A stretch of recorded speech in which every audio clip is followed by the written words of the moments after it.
我们民进党政府看着川普的脸色，川普以为全世界绕着他转，但这个场合里没有川普，川普看的可能不开心。这个是在上合峰会我们看到了莫迪、普京、习近平三巨头见面，非常热情的互相握手群聊啊，大家讲形容叫群聊啊，有说有笑，很开心。其中莫迪跟普京是手牵着手走进来会场，那其中莫迪的笑声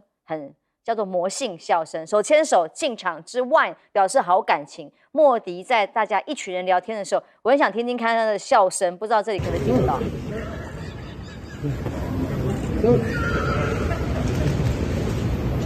他就是笑得真的很开心啊！他那个这个快要喘不过气来的笑声，让大家印象非常的深刻，而且一直笑，看起来真的很开心呐毕竟他跟普京两个人热情拥抱的画面厉害了。同时狂聊50分钟是在总统豪车，普京特别把他的专车给运过来，同时两个人在上面聊很久啊。趁这个机会，莫迪特别跟普京邀请了。他说呢，14亿印度人都欢迎他这位亲爱的朋友去访问印度。那么热烈的期待，看起来恐怕很快就会有这个普京去访问印度的画面，预计12月份。那同时他也表达了，即使在最困难的情况之下，印度跟俄罗斯也始终并肩同行。我们的密切合作不仅对两国人民很重要，对于安全、全球的和平、稳定跟繁荣也至关重要。访华结束之后呢，还特别回去在这个社群上面发文，感谢中方的安排，尤其是跟世界各国的领袖进行的交流。那也感谢习近平主席、中国政府以及人民成功组织了这一次的峰会。不过，川普当然不开心那不过呢，大家这个主播真的红了耶！印度主播被称为女性甲亢版她提早到了峰会的现场做连线，他怎么看待这次的事件？过去相对的抗中，这一次完全往不同的方向发展。This is the 25th summit of the SCO, the Shanghai Cooperation Organization. India became an observer nation in 2005 and India got full membership in 2017. So Indian participation is old, but it's never made headlines like it's making now. In the past, the SCO was in the footnotes. Today, it is prime time news. Not because of what is being signed or announced, but because of who is here and who is not here. You know who I'm talking about. US President Donald Trump. His country is not an SCO member, so of course Trump is not here in Tianjin, but thanks to his tariffs, he is very much the elephant in the room.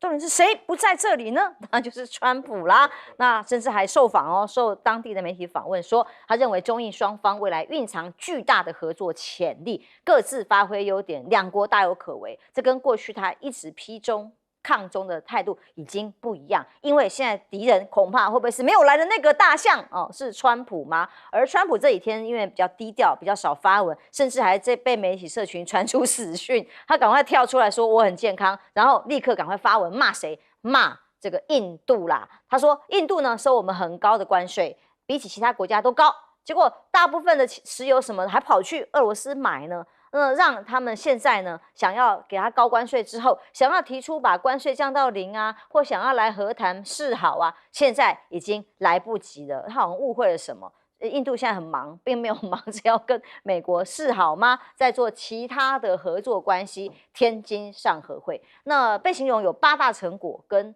一些新的伙伴成员。王毅公开宣布。辽国加入了成为新伙伴之后，现在上合组织已经有27个国家，队伍继续壮大。而中国大陆的部分呢，对上合会的成员国发放85亿台币，算起来85亿的无偿援助那就是20亿人民币。那加一加呢，除了无偿援助之外，还有100亿人民币的贷款，大概台币是425万左右，让这些国家可以来申请。那在中亚地区的一种团结的势力。当然非常具有影响力，而这个共同开发银行的合作治理倡议，看起来天津宣言也就是一种这个所谓合作跟付出支持的概念，比较像是美国队长过去做的事，但美国现在倒过来做，都是在删减包括 USAID 这些辅助的这个预算，同时连金砖国家里面的巴西也被课了50这么高的关税嘛，那也准备要透过视讯召开金砖国家会议，推动所谓 WTO 的改革，也要继续抗议美国对于关税所有国家的霸凌。戴老师，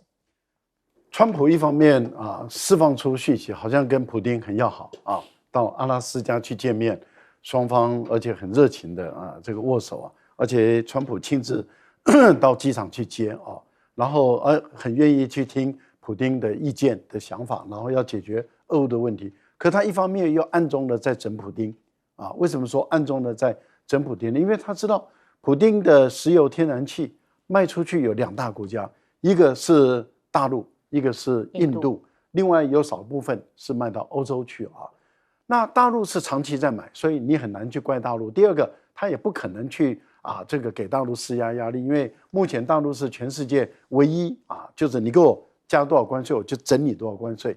的这样的一个国家，所以美国他也受不了。那这个情形下，他就找这个挑软柿子吃了。那个软柿子是谁？印度。他就说，你如果再买这个俄罗斯的石油天然气的话，我就给你加税本来说要加100%，后来实际上是加到25%。而印度占多少呢？印度占俄罗斯的石油40%到45%的出口。那这样的话，等于是说砍掉这个普丁的一大片，例如是接近一半了，不到一半，但是它的经济的来源、收入、支柱一大半被砍掉。这个对俄罗斯在打这个乌克兰战争就打不下去了。所以等于是川普在玩这个2手策略可是问题就在对于这个莫迪来讲的话，就是你莫名其妙，你为什么不找中国算账？你找我算账，你又是不找欧盟算账，因为欧盟也有买你也不找欧盟算账，你找我算账，那我怎么跟我的老百姓交代？我每一年从俄罗斯这边赚了127亿美元呢，那这怎么可以这个当然就闹翻了。闹翻了以后，本来这两个人其实就好像情侣在吵架一样，他们是都在等对方安抚其实莫迪也在等川普安抚他一下嘛，你安抚我一下，我就跑过去拥抱你了嘛。然后这个川普也在等莫迪，你说你安抚我一下，我就跑过去拥抱你了。为什么？因为9月份本来在印度要开 QUAD 的这个会议，而莫迪有说9月份开完了以后，我会到美国去，再去找你川普。那等于是双方再继续拥抱下去了嘛，那事情就了了。结果这个川普就更火大了，他说我9月份 QUAD 不去了，那这个莫迪还办不办？因为 QUAD 是为了要对付中国的，那莫迪不知道还该办不办呢？这个时候也考验了莫迪9月份怎么自己再跑去美国呢？那怎么办？莫迪的方法就是突然间移情别恋，是假的还是真的，没有人知道也就是说，反正我的大情人现在对我有意见，我就找我的2情人、我的3情人就是老2、老3、老4、老5，我开始去跟他们示好。那这样的情形我们就看到了，他到了天津的这个金砖上海合作组织的时候，你看他跟普丁亲密的不得了手拉手、拥抱、同坐一班车就这样子谈的有完没完。然后2个人联袂的去见习近平。你看那时候在会场中的时候，哇，这个2个人使出浑身解数，就是要希望说创造出中俄印3者之间非常好的关系。那当这些画面当然第一时间就送到美国去了，这个川普已经是气急败坏了，快要崩溃了川普已经是怒火、忌火这种妒忌的忌那个整个飙出来了。你即使关税降到0都没有用了，来不及了。而我们看到纳瓦罗更是破防了，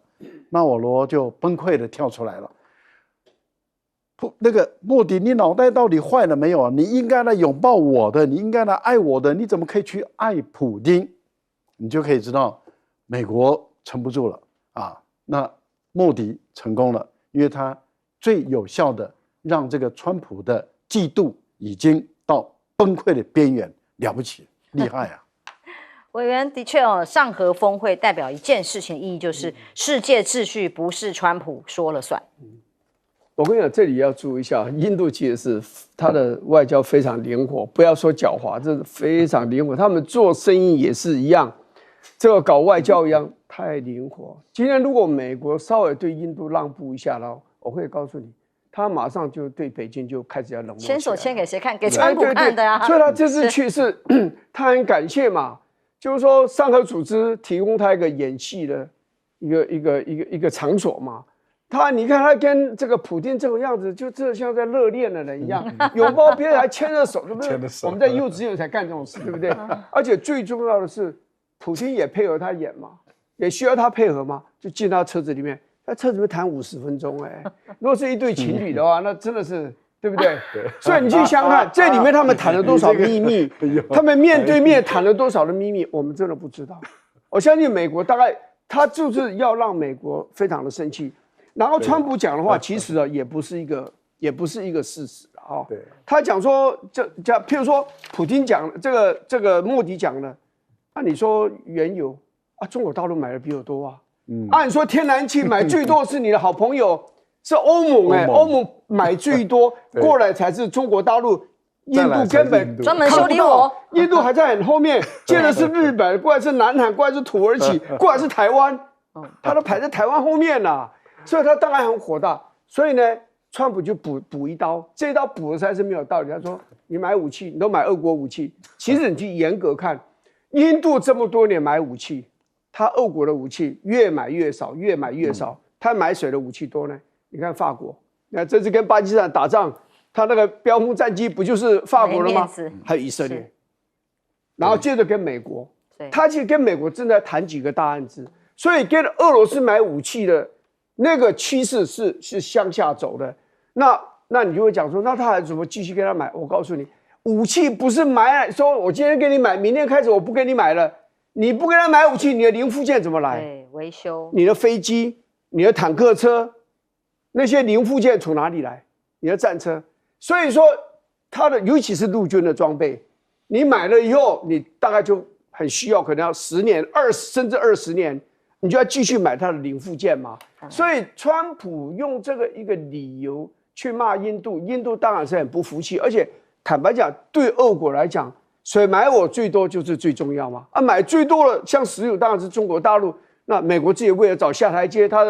的财政部长说他买的是因为他自己在使用的，印度买了以后，他把它炼制了以后，又把它卖给欧盟的国家。我跟他买了就买了啦，要看那个数额，你就买多大买多小，第一买家、第二买家嘛。所以美国是自己找下台阶。不过我讲老实话啦，美国惹他又惹巴西，你惹中国大陆，又惹了印度，又加上巴西，你简直替那个金砖这个国家组织铁板而且金板对你简直是在帮他们加分啊。哎呀，所以各社会秩序真的不是真的他说的算。看看巴西，不管是印度，他们常做的做法都是其他的合纵连横，就是要对着美国继续硬干啊。那我们看这个上合组织啊，在天津召开这个会议，我认为是搭了一个平台，这是俄罗斯的普丁总统也好，印度的总理莫迪啊，他就可以在这个地方，在这个平台上做互动，因为其他的只是一个点到点的面对面的访问，但是这个平台，他们各国的领袖都会在这个地方碰面，然后这个刚好就是一个大家可以在这互动或者交换意见的一个场合、一个机会。那为什么这个莫迪跟普丁比较受重视呢？因为俄罗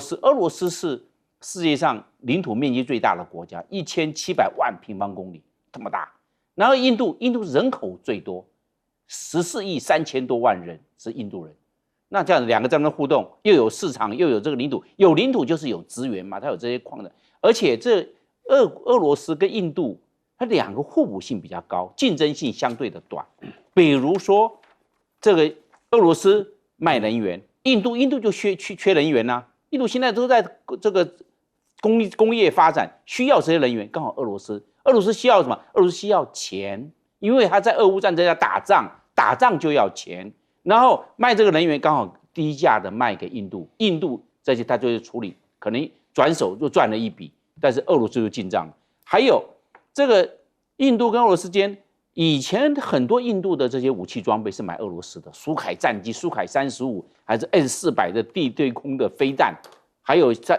现在到印度也想买俄罗斯的苏凯57，只是因为乌克兰战争，现在这俄罗斯的武器的外销降低了，但是印度它需要啊，它只是后续的这些零件的补给保修的也要向俄罗斯买啊，所以这也变成武器市场的需求也拉近了印度跟俄罗斯之间的关系。另外，印度还向俄罗斯买大量的肥料，印度也是在发展它的农业，农业要肥料，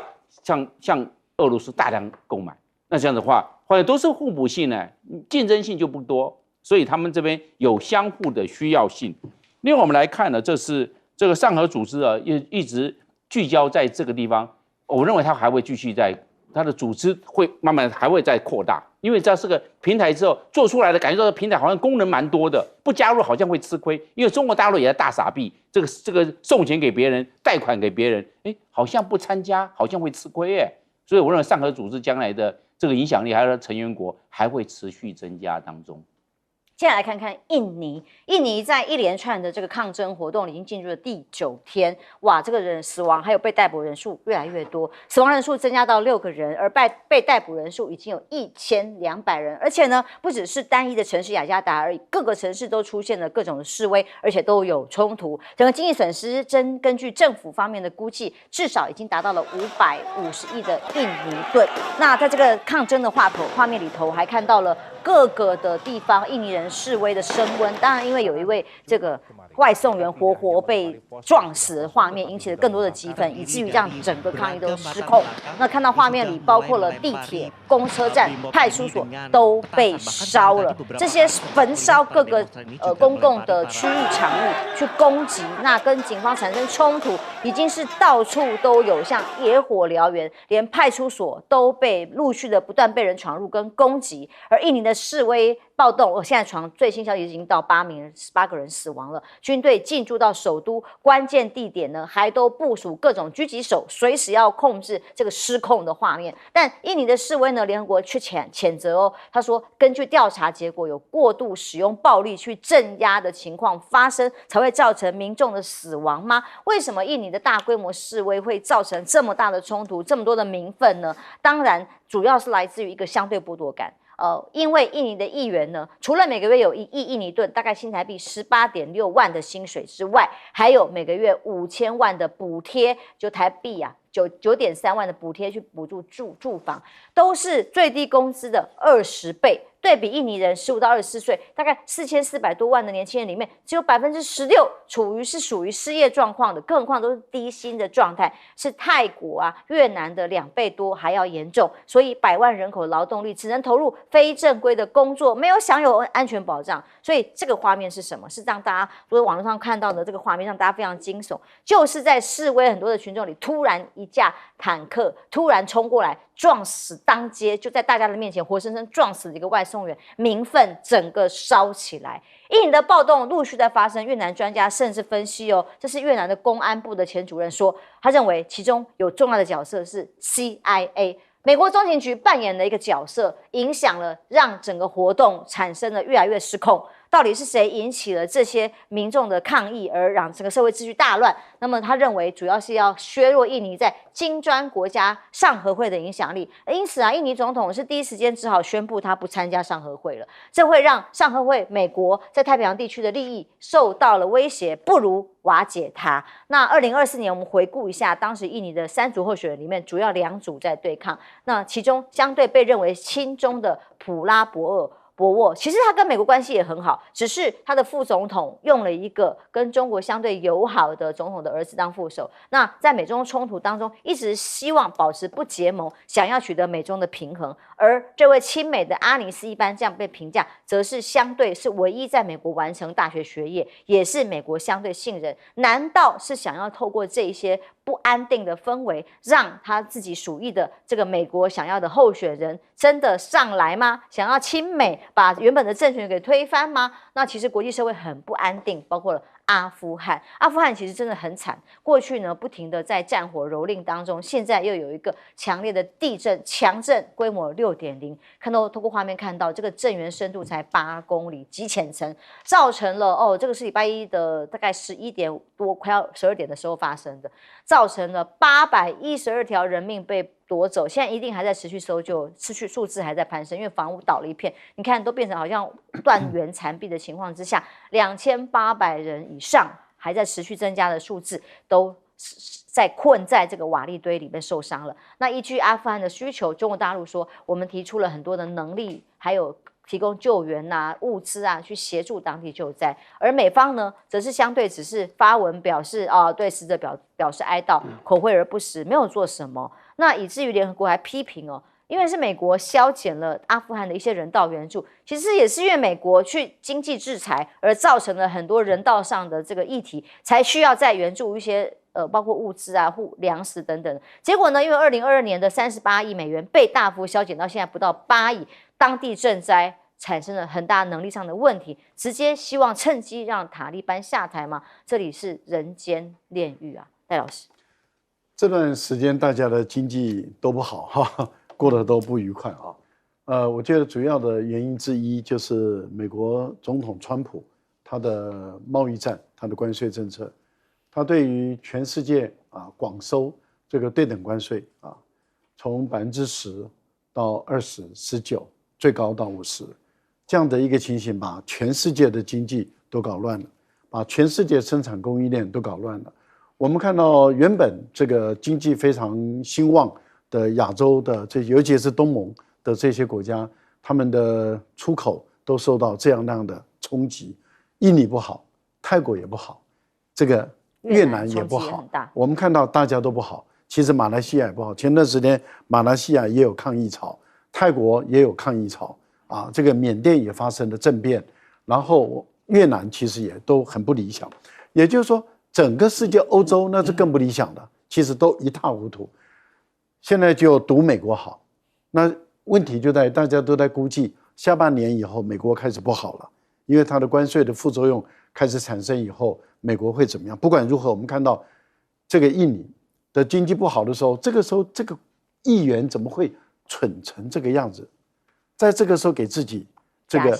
加房屋津贴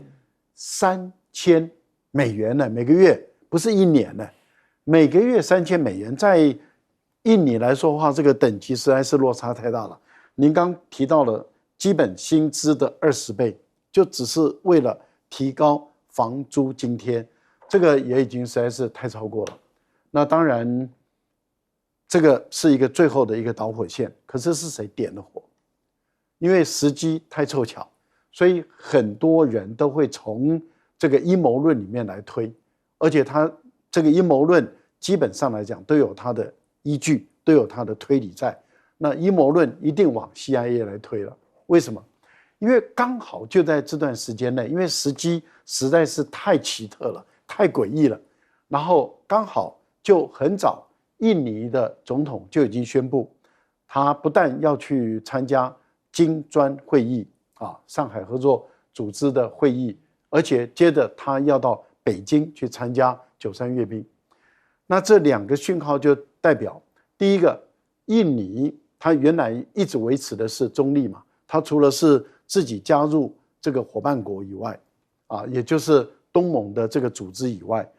印尼在这段时间内对于美国跟以色列，尤其是以色列所发动的对于加沙地区的大屠杀很有意见，对美国匹附这个以色列它更有意见。所以印尼跟美国就是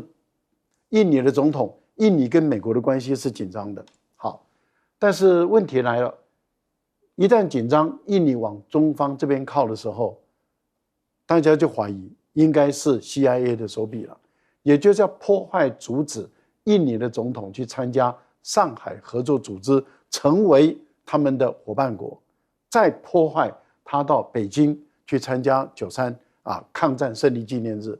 我觉得很多人的推断，尤其是越南的推断，都认为这应该是 CIA 的手笔。你就可以知道 CIA 的声明真的是叫臭名满天下。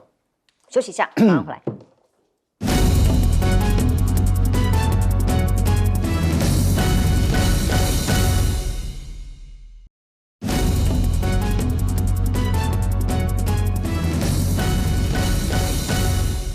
印尼的暴动第9天还在持续，也特别提醒，如果要到当地去要很小心，因为现在是非常严峻的。有1200人被逮捕了，很多地方包括公共设施、议员的住宅等等的都被闯入放火啦、焚烧，甚至死亡的人数也在累积当中。委员，其实华人要特别小心。你知道，在所有东南亚国家里面那种反华最激烈，华人受伤很惨重的，其实是印尼。不管是苏卡诺当总统的时候，或者苏哈托的时候，都曾经发生过大规模的排华，讲难听点，有点烧杀掳掠的味道。所以后来很多的华人会离开这个印尼，不是没有原因的。其他国家都还比较的温和，没有这个样子。那现在的这个总统普拉博沃，因为他当过这个国防部长啊，他是军人这个出身，我记得好像在特种部队也待过，所以军队他可以抓得住了啊。所以一个社会里面，其实真正要动乱啊，就是军队不再接受这个政治的领导，那这个可能就会出问题。现在他是国防部长这个出身，而且他以前是苏哈托的第2个女婿，不过夫妻已经分居了，也就是他长期跟军方他是有关系的。好，所以应该这个局面不至于像以前闹这么大。但是我说为什么华人要小心呢？华人现在大概占印尼人口的4%，其实就某点来讲也很不容易论断了，你知道？就是说你要自己承认你是华人呢，或者你要有华人的血统就算了，这个不太容易。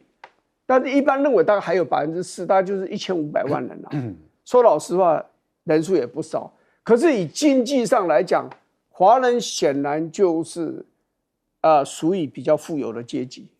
好，所以这个是很容易被煽动，让人家调准矛头啊。本来是反政府的这种所谓的自肥，这国会议员的自肥啊，然后政府的经济的这种政策的这种推动无能啊，但是很容易就被调转矛头指向这个华人。至于讲到说可能是美方在后面，我不知道。不过这个阿尼斯就上次选总统没有选赢这个人，他当过雅加达特区的这个等于是省长或市长，他的前一任就是中万学，我们叫阿后。那个广东梅县这个华裔的这个阿后啊，那所以这个人呢，他念过马里兰大学，后来在北伊利诺大学拿了博士。他的确以他言行来讲，他是亲美，而且他是非常反中所以很容易就变成反华，这导致华人真的，我希望他们都平安无事，因为台湾人在那边也不少。现在好，休息一下，马上回来。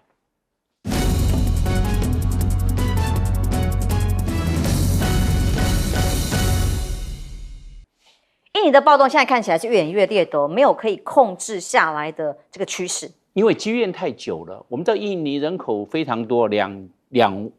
亿7千万人了。大家可以看看，在这个那么多17000个岛屿上面住了2亿7千万人。最重要的问题，印尼是我们讲的贫富差距太严重。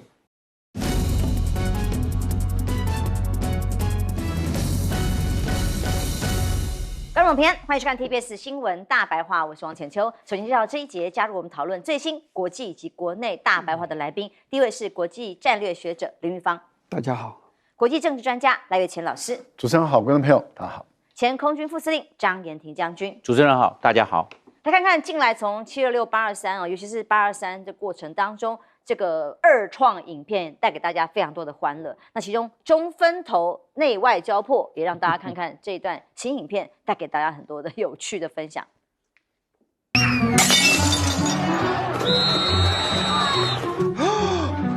这群暴民是疯了吗？竟然敢这样对自己的校长？难道是不喜欢我的团结实践吗？怎么办？难道我的校长地位不保了吗？原来如此，我知道该怎么做了。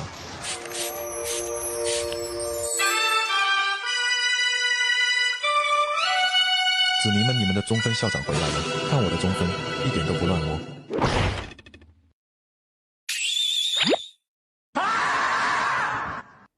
中分头就可以止跌了吗？蛮好笑的因为现在是不是变成大家的笑话，甚至是票房毒药了呢？根据吴子嘉他的爆料，过去有一段时间党内如果要选什么，一定要放上赖清德才行，代表我是赖系嘛，尤其是陈亭妃要放特别多。现在吴子嘉爆料啦，在高雄的看板，默默消失的是谁？赖清德不管是赖瑞龙、许志杰，这个画面本来都是站在一起的怎么赖清德不见了呀？看起来负面指数这么的高，立刻让这些民进党人都吓坏了，立刻丢包赖清德到这个地步了吗？这个是联合报的分析认为，柯建铭跟龚明鑫凸显的是一种难堪的处境。龚明鑫才刚刚上任就因为一些这个要立委填拜会时间表，让他立刻要道歉。所以呢，内阁改组原本期待要挽回颓势，因为也很小幅嘛，结果越改越乱，换了几张小小的新面孔，却暴露了2个矛盾。新人一上线就失分了老将早该退，但死守不下。他说他的任期到2月，他没有要下台，所以改组没能止血，连这个党团都没办法改组，反而把赖清德的危机映照的清清楚楚。尤其对外呢，对于美国方面更是很严峻，根本搞不清楚，连大气不敢吭一声。当然那天这个823投票的时候，我们都以为黄仁勋是来台湾催票的，因为想帮忙站台辅选能源议题、公投议题，不是。当时很多传闻，为什么24小时来去匆匆？是来帮川普传达什么讯息吗？结果现在有包括了《今周刊》、《镜周刊》等等，都做出了这个分析，是因为有一些所谓经济还有知情人士的专家说恐怕他是帮川普来传达一些意见，游说魏哲家的，说台积电应该要比照辉达啦，或者是微软他们做出的分润美国政府15%这个要求。那这个当中放宽 AI 晶片对于中国出口的同时，这个同时15%的回扣要给美方啊。那这种换取持续出货资格，是不是黄仁勋衔了川普的命，快一闪台北来游说右哲家呢？那他当然就很重要，是不是也影响了接下来川普对于台积电的态度呢？那很罕见，台积电一向很低调的，像很罕见的在上次跟黄仁勋吃小吃店的时候出来回应记者一样，这一次台积电立刻发了声明澄清，没有这回事，纯粹黄仁勋只是受邀到台积电来影响，就可以来个24小时吗？那当然还有于北辰现在我们在两岸之间的关系呢，要明天9·3这个大阅兵引起国际上很多的关注，那民进党一直把它当成就是台湾最危险的一个讯号跟象征，可是呢，要不断的增加国防预算的购买，却不帮这个军人加薪。那于北辰要帮忙洗地说不加薪这个立法院虽然通过了，还是不加的原因，他就说呢因为为了当军人的话是佣兵，要爱国，真的当军人不是为了钱。结果过去的言论被挖出来说，2016年于北辰就酸过义务役才加薪2000没用应该直接加本俸嘛。义务役加2000只是赏味期嘛。一段时间没了，应该直接调整薪饷本俸。明明是2016年他这样讲的，如今就要帮忙说，哎呀，军人不加薪很正常，不应该也不用加薪吗？那像这种惯老板被很多的这个外界批评，这个叫做你看看，光选择提前退伍的志愿役的士官兵有多少人？原本2020 401人已经算很多了，结果现在直接到2024已经增加到了1565人，增加了4倍。那月薪再比比，你说哇，这样薪水不能为了钱吗？你看看人家国军的月薪，士官才48720块起跳。法国比一比，外籍佣兵团他们是月薪台币14万起跳。那比一比，你本来这个军人所要承担的风险更高，你要有更高的诱因，不是吗？而国家机密一天到晚讲是我们一般人像如果退伍的人或任何人到大陆去都有泄密的疑虑，结果真正泄密在这里啦。中科院又爆发了一个拿机密兜售的这个案件，黄国昌提报的。中科院过去几个月来，居然有人呢从内部拿着彭园院区智慧监控直管系统的这个标案，还有机密文件到处去兜售。你看立委那时候要的资料拿出去就说哇，你机密害得我们国家泄密，可是呢，却有内部的人员不断的去跟厂商兜售。他认为这个倒不可思议，到处要钱，恐怕是一整串的军事采购的弊案。因为光中山科学研究院不仅执行国防部的各种军事委托的研究案之外，还负责产制维修国军的各式系统。每年的武器从国防部拿到的预算就高达近1000亿，所以当中却可以被拿来，这样才叫做真正的国防机密被泄露啊！但是呢，发现资料复印异常，中科院才发现也证实之后，说8月14号移送了限指部，但两岸之间的机密何止于此？现在都是想象的这才是真正的泄密，包括总统府、外交部内部的人员，而台海在空中的互呛这种情况恐怕是越演越烈。这是来自于军事粉专最近公布了一段音档，显示双方飞行员互相的激烈口角。听听这段画面。早点把这个台湾干掉算了。知道自由为何物吗？可悲啊！你就等着打你吧，哪一天就炸你去。讲脏话，你们应该是全世界第一名，悲哀了。自以为是，悲哀了。全世界自由度倒数前几就是你们，还不知道要站起来，还在帮共产党，这就是你们自作自受啊！一辈子都站不起来，活该。其实聊蛮久的这很像网络上乡民的语言了。这种仇恨跟互相的冲突，恐怕也是一连串炒作下来的结果。文，我先讲一下那个高雄的事情啊，因为其实这个高雄现在大概市长，民进党要拼这个初选，国民党当然没有这个问题。那赖瑞隆、许智杰当然都希望被提名嘛，因为看起来林岱樺未来会有一些问题啊，党里面看起来不是那么的喜欢他嘛。那当然是剩下还有一个邱意莹，这个看板就是政治人物的温度计啊。我们选举过的都知道，所以我们对看板特别的敏感。有些你就看到看板上面候选人要跟谁放在一起，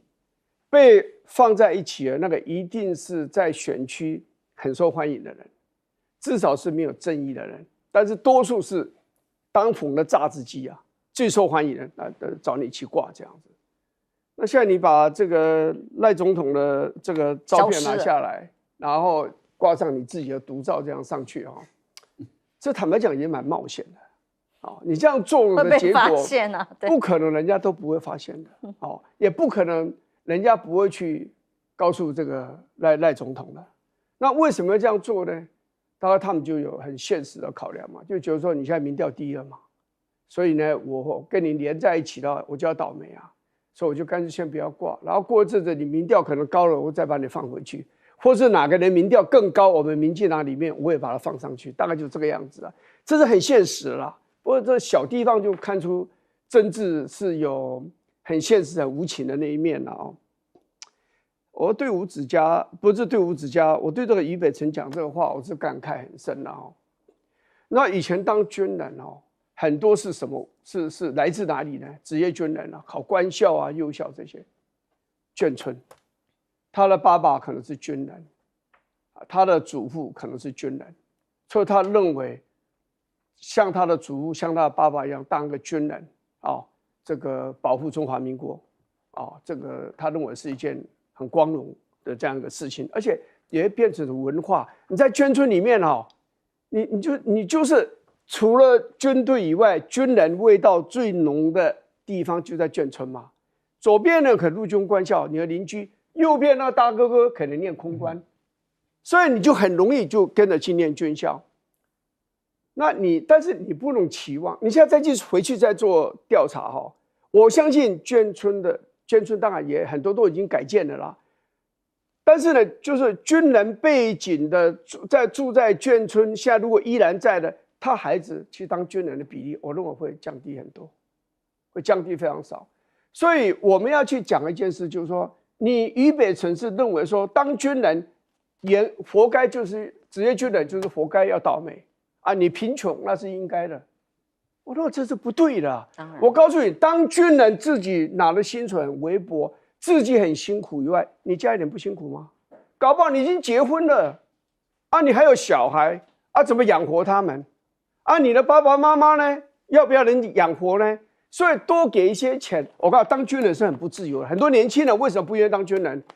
你在军队该睡觉的时候你就要睡觉该起床就要起床该演习就要演习该踢正步你要踢正步，现在虽然没有踢正步了，所以我跟你讲，当军人真的是很辛苦。我认为多给钱是应该的，不要只有讲嘴巴爱台湾。至于俞北辰，我真的不愿意讲他，你知道吧？我只是我讲飞机升等他而已，一点乐趣都没有。我讲他，我就问你，你自己当过职业军人，你也当到少将下来，你应该最了解当军人的辛苦。你今天不管你的政党背景是什么，你是什么颜色，你的意识形态是什么，以你的背景来讲，你最应该支持的是军人。那对军人加薪，只是我们应该对军人回报的最起码的这种做法。是。那老师，其实今天财经媒体最大篇幅在关心都是台积电这个消息，川普到底要什么？那大家都知道他要的是利益嘛，包括了要台积电到美国落地而已吗？他要关键技术，他还要更多的钱抽成，是合理有可能接下来被要求的方向。虽然台积电现在否认了，但现在的确是台积电非常大的危机。当然是因为对于美国的川普来说的话，黄仁勋的英伟达已经开了一个先例了嘛，辉达，辉达嘛，辉达已经开了一个先例了，说如果你让我把 H20或者是未来的30能够卖到中国大陆去，我愿意把我的利润的15%贡献给你啊，这是一个很重要的先例。那既然一个私人公司都可以这样做，对于美国人来说的话，那我为什么不能够要求台积电也要如此？第二个，我们也知道，这个美国还有一家公司英特尔，他也开了另外一个先例，就是本来拜登啊，他说我希望你的半导体在美国发展，所以我给你补助120亿美元。结果川普上来了以后说，你的总资产额是1200亿美元，所以你的120亿美元，那就赚10%的股份。所以这10%的股份就是美国政府所有的，不然的话，你那120亿美元要还给我美国政府。他就这样子就拿下这个英特尔10%的股份。他本来也想拿台积电嘛，因为当时台积电投资的就是650亿美元，而美国补助了就是65亿，所以他认为那也是10%嘛。不过被计算以后说不对哦，英特尔才1200亿。但是台积电是1万亿，1兆美元，1兆美元那就不是65亿喽，因为那是美国厂才650亿。这个时候美国总是不能够用65亿吃下你这1兆美元的台积电嘛，要不就是我们钱退给你，而且我工厂可不可以迁回台湾啊等等的。他们就说那就不一样了。可是问题就在于，有了辉达，有了英特尔的这个案例，他怎么不会想要吃更多？所以你台积电，你如果要卖半导体给大陆，那对不起，我也要抽了。不管你是从台湾厂出去的，或者从美国厂出去的，我都要抽。如果这个真的是消息是属实的话，那这个是不是太超过了？你如果真的要抽，你只能从这个美国厂抽嘛。那也就是说，美国厂的台积电是不是你会允许它把先进制程的这些晶片从美国卖到大陆去？然后你再从那个利润里面抽出15%嘛，这才是合理的，因为这个就跟辉达是一样的逻辑嘛。但是如果不是的话，那就太超过了。第二个，您担心的是，也是我们一直担心的事，就是先进制程是不是全部都要移到美国去？技术全部甚至被掌握。如果这些先进制程的技术、人员、设备，然后半导体厂都移到美国去的话，台湾还剩下什么？而且如果它的数量够大，就会形成一个群聚。那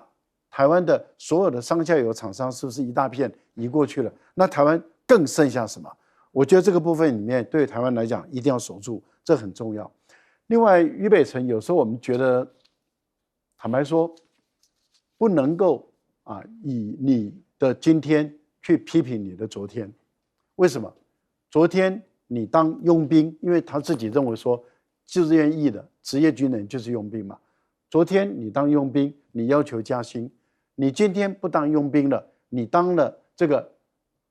议员，你拿到更多的钱了，你就开始谴责当佣兵要加薪的人。我觉得这个是一个非常不道德的行为。现在台湾社会有各种荒，有教师荒，有医护荒。将军其实在军方现在根本也是兵源非常严重不足的情况之下，那加上又两岸搞得好像要兵凶战危，以至于立法院通过加薪都没有办法实际执行落实，成为现在军方的很多的讨论。大家谁还要从军啊？居然还有俞北辰这样的说法。我认为立法院都已经通过要给军人的自愿役加级来加薪。那这样子的话，那都已经通过啦，就要编列预算啦，就赶快发给这些职业军人，因为我们现在职业军人招募不够，部队的编线比不足，然后退场的机制又多，给军人加个薪，我认为对军人不要吝啬，对军人吝啬就是一个很大的国安危机。而且以前民进党在联改的时候说军人是米虫，对军人造成非常大的心理的伤害，怎么可以讲军人是米虫呢？我认为这个台湾这个80年啊，这个光复80年下来啊，军人对台湾贡献最多，光复了台湾，牺牲非常惨重啊。明天就是93军人节啊，这个牺牲了321万多的国军将士，赢得了最后的胜利，才光复了台湾嘛，把台湾拿回来，光复了台湾，然后也守住了台湾。你看台湾，然后也让台湾顺利的民主化，没有国军守住台湾，台湾早就被赤化了。怎么会有民主化？所以台湾民主化最大的功臣就是国军。那现在少子化，招募不容易，给军人加点薪，这个是理所当然的嘛。你加个1万2万，我认为不多哎。你看跟西方国家比，我们不要讲，我们讲的新加坡好了。新加坡同样等级的公务人员还有军人，同样等级的，新加坡的军人待遇的薪水要比他同等级的公务员高20%，就是这个样。他们对军人一定要好。因为军人平常牺牲自由，打仗牺牲生命，就这样。其实军队里面的阶级的那种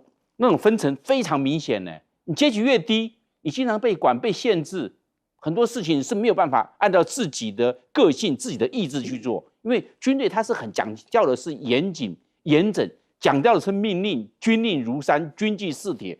非常严整的，那他才能形成战斗力嘛。那他就做了非常大的牺牲。给他好点的待遇，我认为不为过啊。那我们为什么要对军人小气啊？你让军人让他无后顾之忧，好好的去备战、去练兵，然后呢，让他有一些好一点的待遇去照顾家里嘛。因为他们家里他没办法照顾，军人都晚上住在军营里面，也没办法回家，只能利用休假的时间回家。平常的时候都在部队执勤、待命、驻队、留守，都在做这些事情啊。没有像外面回去就回去了。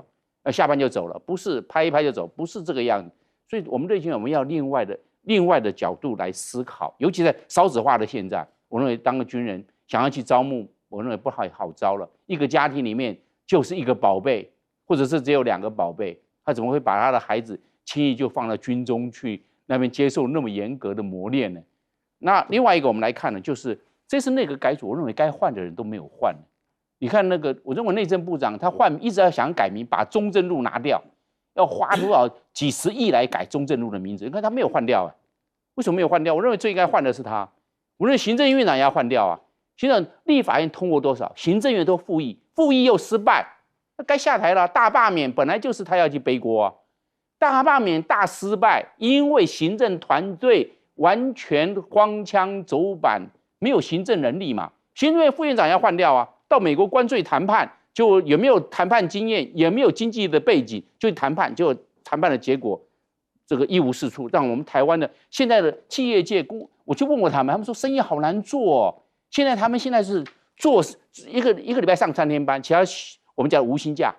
变成这个状况，创了个新高，变成这样，对，创新高，树上说，我认为该换的赶快换掉，赶快换，你再不换啊，我看赖清德的民调还要继续溜滑梯，都已经雪崩式的跌了。我认为赶快要止血，该换的赶快再换掉。